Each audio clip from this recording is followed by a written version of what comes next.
تموتن إلا وأنتم مسلمون. يا أيها الناس اتقوا ربكم الذي خلقكم من نفس واحدة وخلق منها زوجها وبث منهما رجالا كثيرا ونساء واتقوا الله الذي تساءلون به والأرحام إن الله كان عليكم رقيبا. يا أيها الذين آمنوا اتقوا الله وقولوا قولا سديدا يصلح لكم أعمالكم ويغفر لكم ذنوبكم ومن يطع الله ورسوله فقد فاز فوزا عظيما. أما بعد فإن أصدق الحديث كتاب الله تعالى وأحسن الهدي هدي محمد صلى الله تعالى عليه وآله وسلم وشر الأمور محدثاتها وكل محدثة بدعة وكل بدعة ضلالة وفي رواية وكل ضلالة في النار. أعوذ بالله السميع العليم من الشيطان الرجيم. يوم نقول لجهنم هل امتلأت وتقول هل من مزيد وأزلفت الجنة للمتقين غير بعيد هذا ما توعدون لكل أواب حفيظ من خشي الرحمن بالغيب وجاء بقلب منيب ادخلوها بسلام ذلك يوم الخلود لهم ما يشاءون فيها ولدينا مزيد وكما أهلكنا قبلهم من قرن هم أشد منهم بطشا فنقبوا في البلاد هل من محيص إن في ذلك لذكرى لمن كان له قلب أو ألقى السمع وهو شهيد ولقد خلقنا السماوات والأرض وما بينهما في 6 أيام وما مسنا من لغوب فاصبر على ما يقولون وسبح بحمد ربك قبل طلوع الشمس وقبل الغروب ومن الليل فسبحه وأدبار السجود واستمع يوم ينادي المناد من مكان قريب يوم يسمعون الصيحة بالحق ذلك يوم الخروج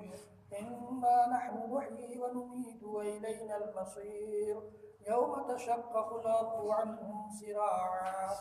ذلك حشر علينا يسير نحن أعلم بما يقولون وما أنت عليهم بجبار